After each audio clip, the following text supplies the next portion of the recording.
Realization. If you were to stop with the close of the last chapter, however, you would never become great. You would be indeed a mere dreamer of dreams, a castle builder. Too many do stop there. They do not understand the necessity for present action in realizing the vision and bringing the thought form into manifestation. Two things are necessary.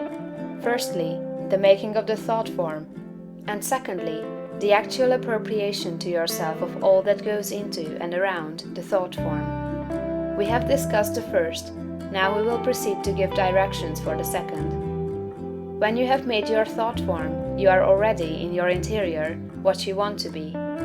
Next, you must become externally what you want to be. You are already great within, but you are not yet doing the great things without. You cannot begin on the instant to do the great things.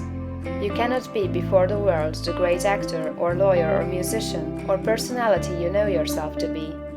No one will entrust great things to you as yet, for you have not made yourself known. But you can always begin to do small things in a great way. Here lies the whole secret.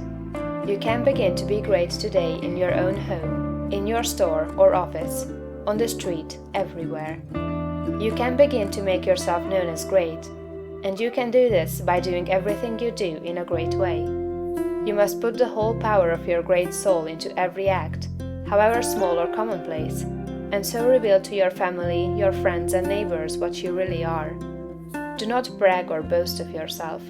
Do not go about telling people what a great personage you are. Simply live in a great way. No one will believe you if you tell him you are a great man, but no one can doubt your greatness if you show it in your actions. In your domestic circle, be so just, so generous, so courteous and kindly, that your family, your wife, husband, children, brothers and sisters shall know that you are a great and noble soul. In all your relations with men be great, just, generous, courteous and kindly. The great are never otherwise. This is your attitude. Next, and most important, you must have absolute faith in your own perceptions of truth. Never act in haste or hurry. Be deliberate in everything. Wait until you feel that you know the true way. And when you do feel that you know the true way, be guided by your own faith, though the entire world shall disagree with you. If you do not believe what God tells you in little things, you will never draw upon His wisdom and knowledge in larger things. When you feel deeply that a certain act is the right act, do it and have perfect faith that the consequences will be good. When you are deeply impressed that a certain thing is true, no matter what the appearances to the contrary may be, accept that thing as true and act accordingly. The one way to develop a perception of truth in large things is to trust absolutely to your present perception of truth in small things. Remember that you are seeking to develop this very power or faculty, the perception of truth.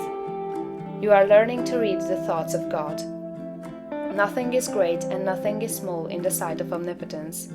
He holds the sun in its place, but he also notes a sparrow's fall, and numbers the hairs of your head. God is as much interested in the little matters of everyday life as he is in the affairs of nations. You can perceive truth about family and neighborhood affairs, as well as about matters of statecraft. And the way to begin is to have perfect faith in the truth in these small matters, as it is revealed to you from day to day. When you feel deeply impelled to take a course that seems contrary to all reason and worthy judgment, take that course. Listen to the suggestions and advice of others, but always do what you feel deeply in the within to be the true thing to do. Rely with absolute faith, at all times, on your own perception of truth. But be sure that you listen to God, that you do not act in haste, fear, or anxiety.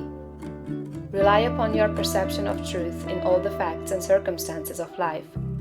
If you feel deeply that a certain man will be in a certain place on a certain day, go there with perfect faith to meet him. He will be there, no matter how unlikely it may seem. If you feel sure that certain people are making certain combinations or doing certain things, act in the faith that they are doing those things. If you feel sure of the truth of any circumstance or happening, near or distant, past, present, or to come, trust in your perception. You may make occasional mistakes at first, because of your imperfect understanding of the within. But you will soon be guided almost invariably right. Soon your family and friends will begin to defer more and more to your judgment and to be guided by you. Soon your neighbors and townsmen will be coming to you for counsel and advice. Soon you will be recognized as one who is great in small things, and you will be called upon more and more to take charge of larger things. All that is necessary is to be guided absolutely in all things by your inner light, your perception of truth. Obey your soul, have perfect faith in yourself. Never think of yourself with doubt or distrust, or as one who makes mistakes. If I judge, my judgment is just, for I seek not honor from man, but from the Father only. End of chapter 11.